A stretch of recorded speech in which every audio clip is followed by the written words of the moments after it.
Ayib Dafe jaa ngeen jëf yéen ñuy topp ci seen vidéo Amar Pro ñu leen wax ngeen abonné wu tey like te koy partagé. Ayib Dafe ginnaaw bu mu jugee foofee ca DGE nanguwuñ koo jox la nga xamante ne si moo di fichier parrainage bi tey nag xëy na dem fa nga xamante ne si moo di CDC kër ga ñuy déposé fanweeri millions yi tax candidat bu ne war na ko mën a déposé waaye ba mu demee nag nanguwuñ ko recevoir ndax dañoo jël ñi nga xamante ne ñoo di arkaat yi teg leen ca buntu ba tax mënut a yegg fa nga xamante ne si moo di ca biir CDC. ñu bàyyi leen nag Ayib Dafe mu indi leen ci ay leeral yu am solo. Ayib Dafe ñoo ngi leen di nuyu di leen gërëm di leen sant tey ñoo ngi fii ci kanamu caisse de dépôt et consignation man en tant que mandataire du candidat Usmaan Sonko ma ànd seeg maître Ciré Clédor Ly di sama avocat ànd ak également l'huissier maître Guillaume Sagna pour ñëw lenn rek moo ñu fi indi mooy indil caisse de dépôt et consignation këyit bu ñuy naan notification signification yëgal ko ni tribunal d'instance hors classe de Dakar jël na ndogal ne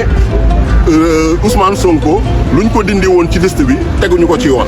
te joxe na ndigal ne nañu delloo Usmaan Sonko ci liste électorale yi donc yéen a ngi fàttaliku jotoon naa fee ñëw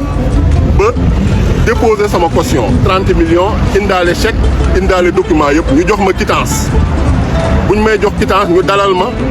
vraiment waxtaan ak man may ma café ma naan ma génn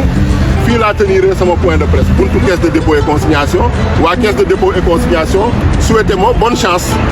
donc bu ma demee nag dégg naa ay wax sama ginnaaw ñu ne Ayib Dafe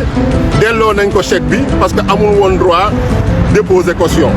bu may wax ak moment bu may wax ak yéen ba léegi nii mosumaa gis chèque donc loolu ñu wax du dëgg leneen tey nag ñëw nañ fi pour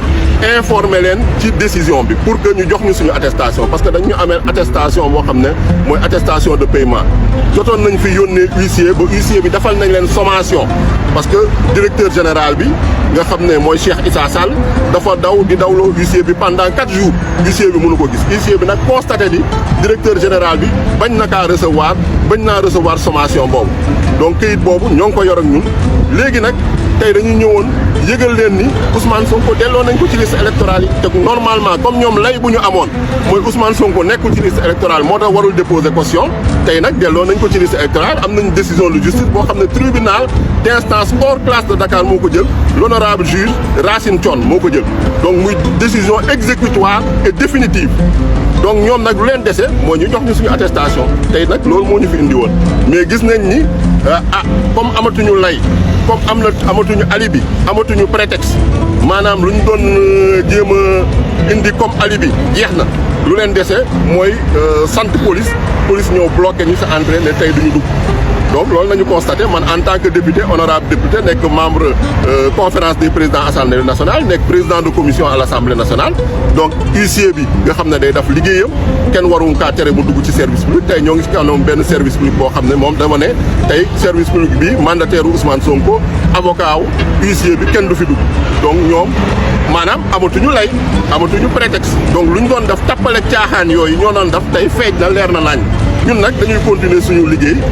si jàmm ak salaam lu ñu war a def yëpp nañ ko def xam naa ni conseil constitutionnel nañ ko yëgal loolu yëpp ne ko lii xew na fi àddina bi yëpp yëg na ko Sénégal yëpp yëg nañ ko gis nañu ñuy doxalee comme ni nga ko woowee banditisme administratif rek nañ ko mën a tuddee mënuñ ko tuddee leneen voilà donc loolu daal moo ñu fi indi woon yaakaar naa ni mun naa bàyyi peut-être maître lu amee lu ci yokk donc mu yokk ko ci ñoo ngi leen di gërëm di leen sant